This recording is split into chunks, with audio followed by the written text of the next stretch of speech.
Itu satu. Yang kedua, di daratannya itu kan mestinya pohon rimbun. Ini nggak ada alang-alang. Dan itu cilakanya pemiliknya orang-orang gede, orang Jakarta.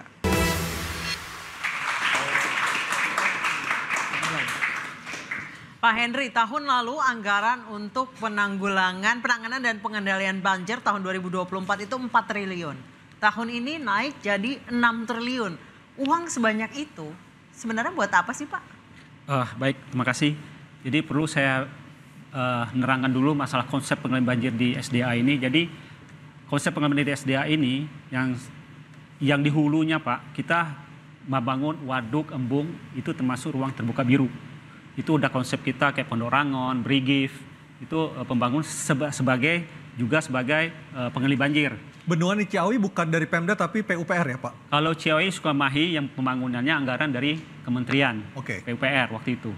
Nah untuk di SDA sendiri itu di hulunya Pak, Jakarta atau Jakarta Selatannya itu akan memang sudah kita banyak bangun masalah ruang terbuka biru yang berfungsi sebagai penampungan air dan juga berfungsi sebagai pengendali banjir. Jadi air yang masuk dari hulu nanti akan ditampung dulu dan dilepasin pelan-pelan masuk ke Jakarta. Rencana kapan Pak beroperasinya? Udah terbangun Pak. Jadi data yang kita punya itu udah 47 waduk atau embung sudah terbangun, yaitu di Duku banyak sudah terbangun. Ya inilah fungsinya sebagai pengendali banjir selagi terbuka ruang terbuka biru. Selesai di tahun berapa Pak Hendri rencananya? Ini berlanjut Pak. Memang 47 udah, nanti berlanjut terus ada hasil kajian Pak. Kita kan punya totalnya kajian. Akan jadi berapa Pak? Kalau untuk embung mungkin totalnya saya nggak punya data, tapi akan dikaji. Memang fokus kita untuk membuka ruang terbuka biru. Nah, ke Jakartanya Pak, kita tahu seperti kita tahu bahwa dataran atau topografi di DKI Jakarta sebagian utara itu menunjukkan bahwa itu jauh di bawah permukaan pasang laut. Nah, inilah Pak, kenapa kita tidak bisa membangun yang Bapak bilang tadi kayaknya di atas, karena ini secara otomatis dia tidak bisa mengalir air secara gravitasi menuju laut. Nah sekarang itu makalah kita buat polder-polder. Polder-polder itu memang rencana kita tuh ada 70 polder hasil kajian kita, yaitu 14 polder udah jadi dan sistemnya udah memadai, dan ada 38 polder lagi yang sudah terbangun tapi sistem drainasenya belum memadai atau belum sesuai dengan rencana kita. Kenapa? Nah inilah yang sebagian yang mengakibatkan adanya polder udah ada, pompanya udah ada, kok masih banjir. Nah drainase yang mau masuk ke pompa menuju pompalnya ini yang belum secara teknis belum sesuai dengan perencanaan. Apakah anggarannya saat ini cukup Pak? Kalau cukup, sedangkan gini, untuk 18 polder itu belum terbangun Pak. Memang untuk anggaran untuk bangun polder itu memang saya rasa belum cukup Pak. Karena ada pembebasan lahan juga ya? Ada. Nah itu tadi ada pembebasan lahan, ada... Makanya ditambah 2 triliun lagi. Ya, mungkin tiap tahun itu akan kita jalankan. Belum lagi normalisasi kali kita ada 13 kali. Jakarta ini memang agak unik Pak.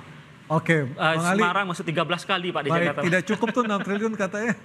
Nambah lagi Bang? Ya, kalau soal anggaran, saya pikir kalau bicara kurang memang pasti selalu kurang. Kalau maunya banyak.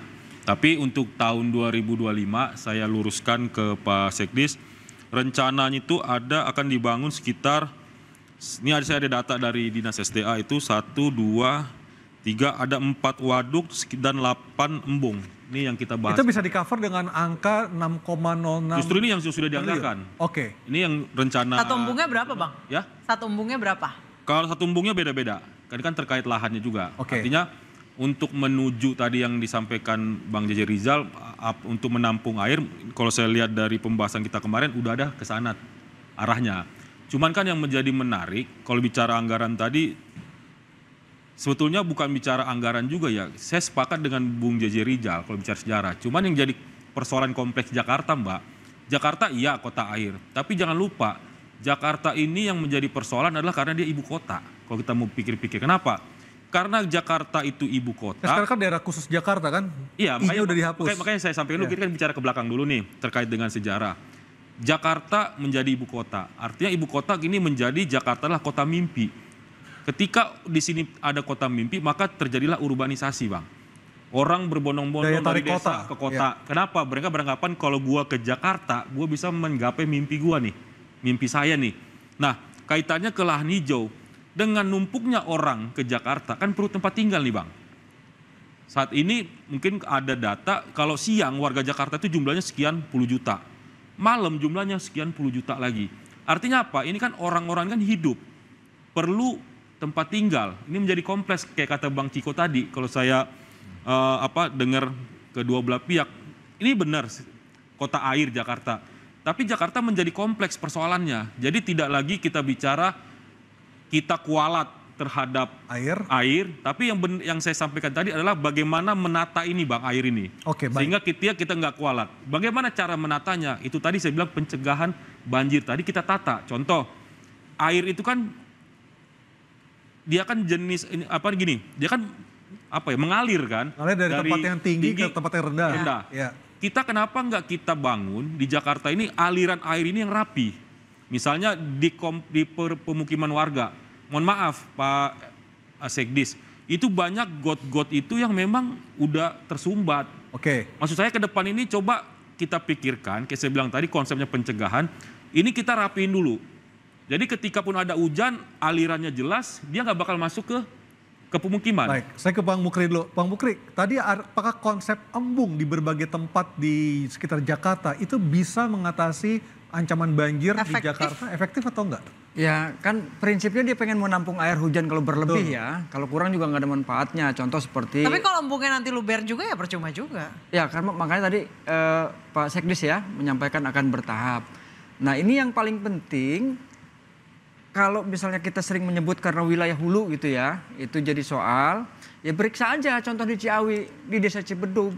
Ya gimana nggak mau kemudian dia gampang airnya turun ke bawah, isinya alang-alang semua. Ini yang Sukamahi?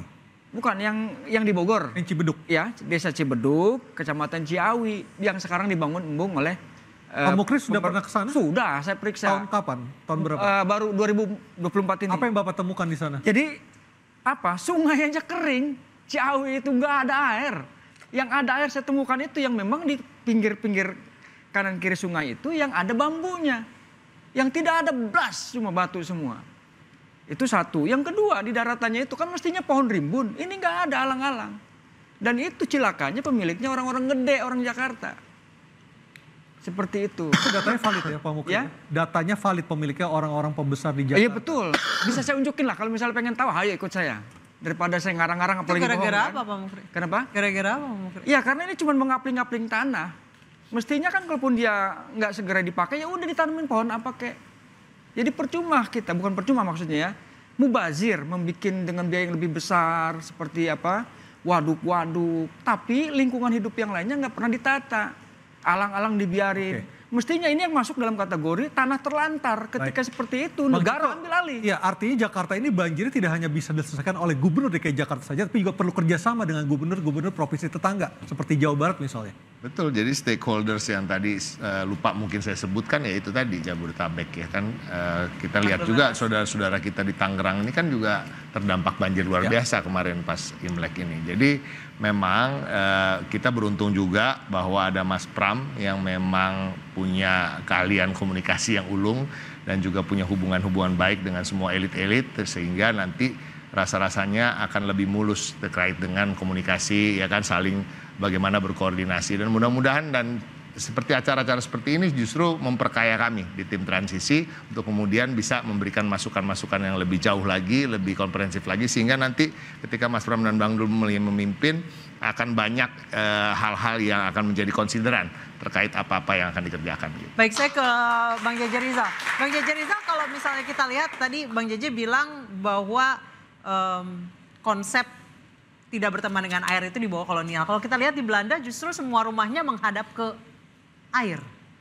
Di Indonesia malah membelakangi air. Itu konsep itu dirusak sih. Ya, yang di Belanda sama orang Belanda yang kesini tuh beda. Jadi itu produk kolonial justru yang ubah. Karena di Indonesia karena Indonesia dijajah perusahaan ya, bukan dijajah negara ya Bang. Saya mau ngomong bahwa gini, contoh bagaimana sikap ekstrim ya Jadi kan kalau kita ngomongin banjir, kita sering ngomongin hujan yang ekstrim. Nah, Saya mau ngomong bukan hujannya yang harus dibilang ekstrim, tapi tindakan untuk menangani masalah air yang harus ekstrim. yes. Ini saya kasih contoh tahun 1932, itu Husni Tamrin, Muhammad Husni Tamrin ya.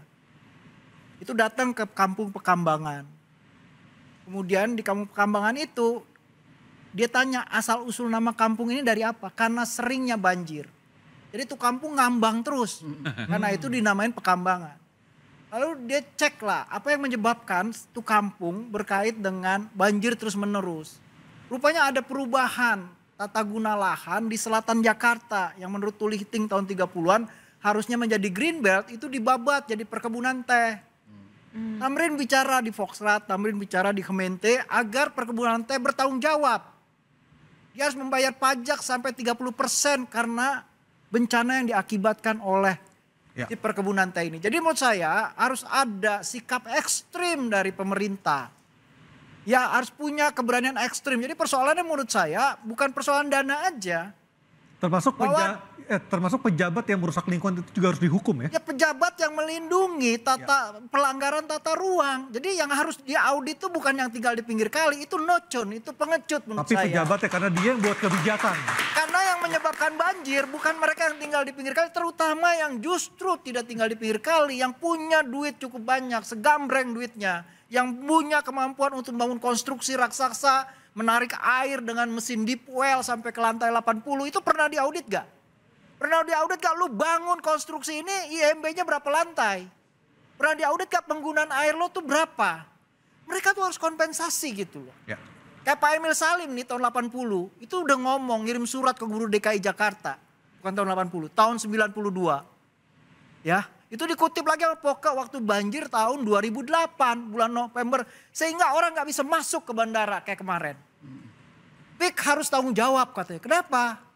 Ya PIK yang hebat ini menurut suratnya Emil Salim. Kalau lo bangun PIK, lu reklamasi PIK. Salah satu akibatnya bukan hanya kerusakan lingkungan hidup. Tapi PIK juga tidak akan pernah ada jika tidak ada kebijakan yang memberikan mereka keluasan untuk membangun. Itulah karena itu saya bilang harus juga ada tindakan ekstrim dan keberanian mengubah dan mengembalikan tata ruang, rencana tata ruang dari rencana tata uang. Kan selama ini rencana tata uang. Baik, kita masih akan kembali usai jeda, tetap bersama kami.